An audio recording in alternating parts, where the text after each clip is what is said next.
नमस्कार। हम RBSC syllabus कक्षा 9 की हिंदी की बुक प्रबोधिनी पढ़ रहे हैं, जिसमें हम पद्य भाग पढ़ रहे हैं। और आज है हमारा पाठ 1 कबीर। कवि परिचय। कबीर का जन्म 1398 ईस्वी में एवं मृत्यु 1518 ईस्वी में हुई। भक्ति की भावना को सामान्य जन की भाषा में अनुभव गम्य बनाने में सिद्धहस्त भक्त प्रवर कबीर का जन्म काशी के समीप मगहर में बताया जाता है। इनका लालन पालन एक जुलाहा परिवार में हुआ। कबीर अनपढ़ थे किंतु बहुश्रुत थे तथा उनका ज्ञान अनुभव समृद्ध था। स्वामी रामानंद के उदार विचारों का भी इन पर अत्यधिक प्रभाव पड़ा। कबीर के लिए कविता साध्य न होकर साधन थी। वे सहज अनुभूतियों को बड़े प्रभावशाली ढंग से जनमानस तक पहुंचाना जानते थे। कबीर की वाणी में सच्चे हृदय से स्वानुभव से कही गई बात श्रोता के हृदय पटल पर अमिट प्रभाव छोड़ती है। कबीर सच्चे समाज सुधारक थे। ठीक निशाने पर चोट करने की कला में कबीर अद्वितीय हैं। कठिन से कठिन विचार को भी वे बहुत सटीक उपमा, दृष्टांत और अन्योक्ति द्वारा बड़े हृदय स्पर्शी ढंग से समझाते हैं। कबीर धार्मिक संकीर्णता को दूर करने वाले एक समाज सुधारक के रूप में हमारे समक्ष हैं। राम और रहीम की एकता के माध्यम से धार्मिक मतांतरों से ऊपर मानवता की स्थापना का शंखनाद कबीर के काव्य से प्रारंभ होता है। भ्रष्टाचार, अंधविश्वास और रूढ़ियों से मुक्त सामाजिक समरसता की स्थापना का संदेश कबीर के काव्य में मिलता है। रचनाएं। कबीर के अनपढ़ होने के कारण उनकी रचनाओं का संकलन शिष्यों द्वारा किया गया है, जिसमें सबसे प्रामाणिक बीजक है। पाठ परिचय। संकलित साखियों एवं पदों के माध्यम से गुरु की महिमा, ईश्वर का स्वरूप, आत्मा परमात्मा की ऐक्यता, धार्मिक आडंबर का खंडन, धार्मिक एकता, आचरण की पवित्रता आदि पर कबीर के विचारों की सरल व सहज अभिव्यक्ति है। इनमें जीवन को निष्कपटता से जीने, संसार की निस्सारता का उल्लेख, प्रेम की व्यापकता और आवश्यकता, जीवन को निष्कपट भाव से उच्चता की ओर ले जाने का संदेश प्राप्त है।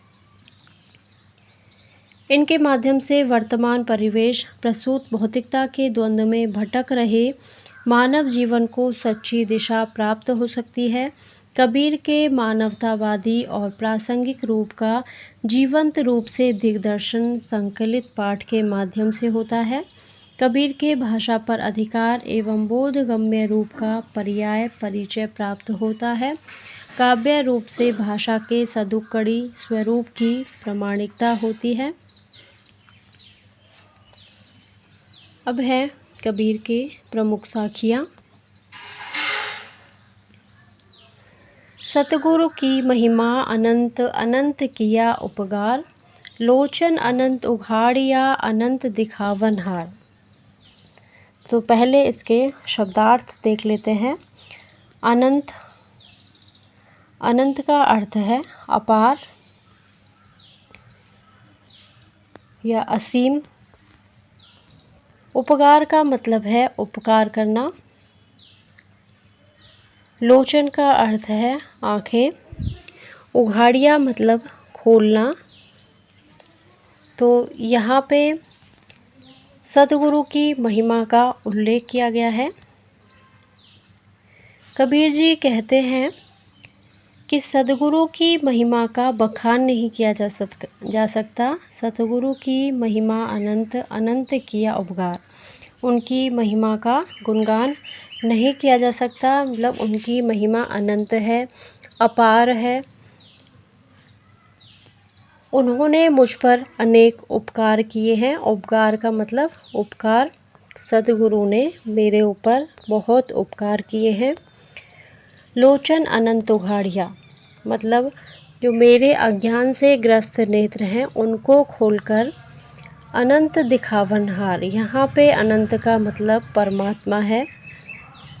तो उन्होंने मेरी अज्ञान से ग्रस्त नेत्रों को खोलकर, आँखों को उघाड़कर मतलब खोलकर और मुझे परमात्मा के दर्शन करवा दिए हैं। तो इन पंक्तियों में कबीर जी के द्वारा सद्गुरु यानी कि गुरु की महिमा का उल्लेख किया गया है।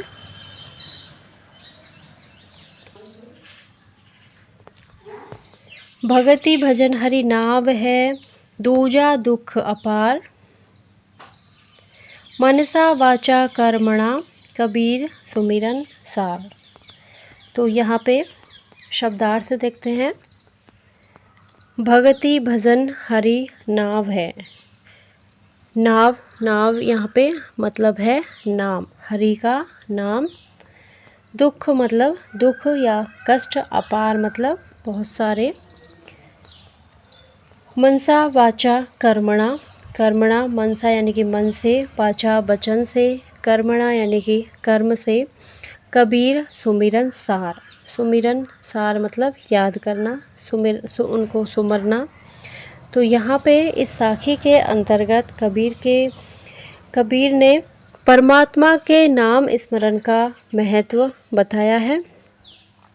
कबीर जी कहते हैं कि भगवान का नाम स्मरण वास्तव में भक्ति और भजन है।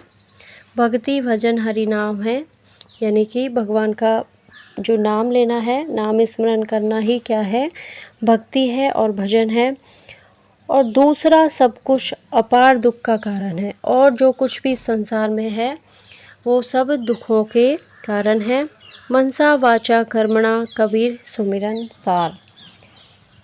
अतः मन से, वाणी से और कर्म से भगवान का नाम स्मरण करना ही सार तत्व है या तत्व वस्तु है। नाम सुमरन के अलावा इस संसार में कुछ भी नहीं है। अगली साखी है। पोथी पढ़ पढ़ जग मुआ, पंडित भया न कोई, ढाई आखर प्रेम का, पढ़ई सो पंडित होई। तो यहाँ पे शब्दार्थ देख लेते हैं। पोथी माने विभिन्न प्रकार की पुस्तकें, जग माने संसार, और मुआ, मुआ माने होता है मर गया, मुआ माने मर गया। पंडित, पंडित का अर्थ है ज्ञानी, भया मतलब हुआ, ज्ञानी, भया मतलब हुआ। ढाई आखर, आखर का मतलब है अक्षर, प्रेम के पढ़े सो पंडित होए, पंडित मतलब ज्ञानी। तो यहाँ पे कबीर जी के द्वारा प्रेम के महत्व का वर्णन किया गया है। परमात्मा से प्रेम रखने वालों को ही सच्चा ज्ञानी बताया गया है। कबीर जी कहते हैं कि पोथियों को पढ़ पढ़कर यह संसार मर गया।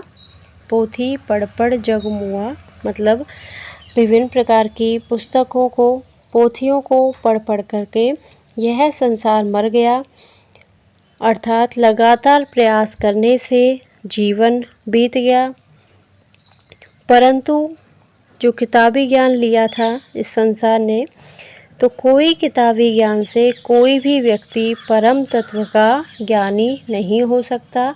यानी कि इतनी सारी किताबें पढ़ने के बाद भी इस संसार में कोई भी ज्ञानी व्यक्ति नहीं हुआ। ढाई अक्षर प्रेम का, लेकिन जिसने सच्चे हृदय से प्रेम के ढाई अक्षर पढ़ लिया, पढ़े सो पंडित हुई, और वही व्यक्ति ज्ञानी हो गया। और यहाँ पे प्रेम का मतलब है परमात्मा से प्रेम, यानी कि जो परमात्मा से प्रेम करना सीख गया वही ज्ञानी हो गया। ऊंचे कुल क्या जन्मिया, जे करणी ऊंच न होई, सोवन कलश सुरई भरिया, साध्यो नींदा सोई। तो शब्दार्थ देखते हैं। ऊंचे कुल यानी कि ऊंचा खानदान, जन्मिया मतलब जन्म लेना, करणी, जे करणी, करणी का अर्थ है कर्म, सोवन कलश, सोवन माने सोना, सोने का कलश, सोवन माने सोना, सुरई भरिया, सुरई का अर्थ है शराब, सुरई का अर्थ है शराब और सोवन का अर्थ है सोना। सोना मतलब नींद लेना नहीं, जो चांदी सोना होता है वो सोना। स्वर्ण, स्वर्ण कलश। सुरई मतलब शराब और साधो, साधो मतलब साधु यानी कि सज्जन व्यक्ति। निंदा, निंदा का मतलब है निंदा करना या बुराई करना। वापस देखते हैं। ऊंचे कुल क्या जन्मिया, तो ऊंचे कुल मतलब ऊंचा खानदान। जन्मिया मतलब जन्म लेना। जे करणी ऊंच न हुई, करणी मतलब कर्म से। सोवन कलश यानी कि स्वर्ण कलश, सोने का कलश।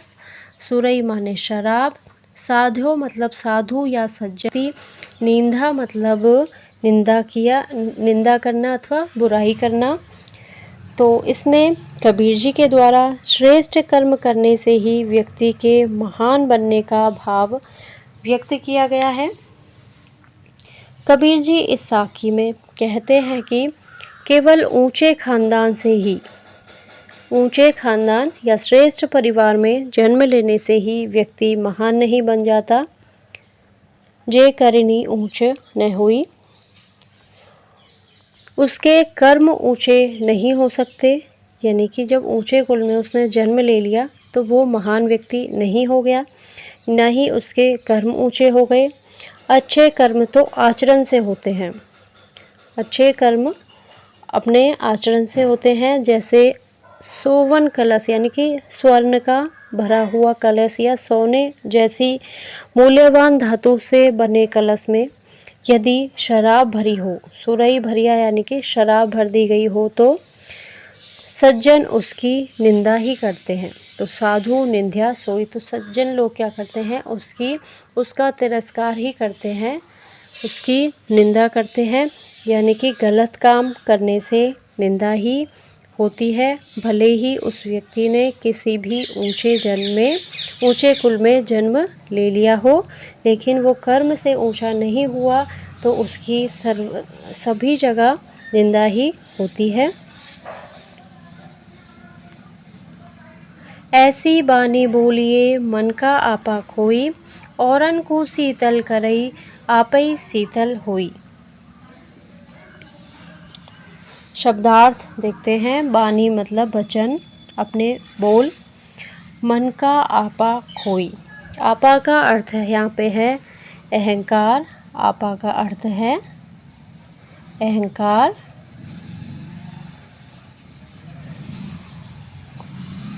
खोई मतलब नष्ट करना या मिटाना। और अनकु शीतल, शीतल का अर्थ है ठंडक। औरन का अर्थ है दूसरों को। औरन मतलब दूसरों को। आपई मतलब स्वयं या खुद। शीतल मतलब ठंडक या शीतलता प्रदान करने वाला। तो ऐसी बानी बोलिए मन का आपा खोई, औरन को शीतल करई आपई शीतल होई। तो कबीर जी ने इस साखी के अंतर्गत सोच समझकर मधुर बात कहने का महत्व बताया है। कबीर कहते हैं ऐसी बानी या वचन बोलिए, अपने बोल ऐसे बोलिए जिससे मन का घमंड, मन का आपा, आपा का मतलब होता है अहंकार, तो मन का घमंड या मन का अहंकार नष्ट हो जाए। यानी कि घमंड जो है अशेष मात्र भी व्यक्ति के अंदर नहीं रहे। औरन को शीतल करे, यानी कि औरन मतलब वह दूसरों को भी अच्छा लगने वाला हो या सुखदायक लगता हो। आपई शीतल हुई, आपई मतलब स्वयं को या खुद को भी शीतलता देता है। अर्थात ऐसी बानी सभी को अच्छी लगती है, जो सभी को अच्छी लगती है ऐसी ही मीठी बानी और सोच समझकर अपने वचन बोलने चाहिए। कबीर जी ने इस साखी में वाणी के महत्व को बताया है। अगली साखी है। कस्तूरी कुंडली बसई मृग ढूंढे बन माही, ऐसे ही घटी घटी राम है दुनिया देखई नाही। कस्तूरी कुंडल बसई, कस्तूरी क्या होती है, एक मृग की नाभि में कस्तूरी होती है जिसमें से सुगंध आती है। तो मृग ढूंढई, ढूंढई मतलब खोज करना। घट घट मतलब हृदय में, दुनिया देखे नाही। तो यहाँ पे जो है कबीरदास जी के द्वारा मतलब अज्ञानपूर्ण आचरण पर, जो लोगों का जो अज्ञानपूर्ण आचरण है उस पर आक्षेप किया गया है। कस्तूरी कुंडली बसे, कबीर जी कहते हैं कि कस्तूरी तो मृग की नाभि में होता है। कस्तूरी कुंडली बसे यानी कि जो कस्तूरी है वो मृग की नाभि में यानी कि उसके शरीर के अंदर ही होता है। मृग ढूंढे वन माही, लेकिन वो अज्ञानी मृग उसे सारे वन में खोजता फिरता है। इसी प्रकार ऐसे घटी घटी राम है, इसी प्रकार राम कबीर जी के अनुसार परमात्मा, तो परमात्मा भी प्रत्येक प्राणी के हृदय में, प्रत्येक पदार्थ में रहता है। दुनिया देखे नाही, परंतु अज्ञानी लोग उसे नहीं देख पाते हैं।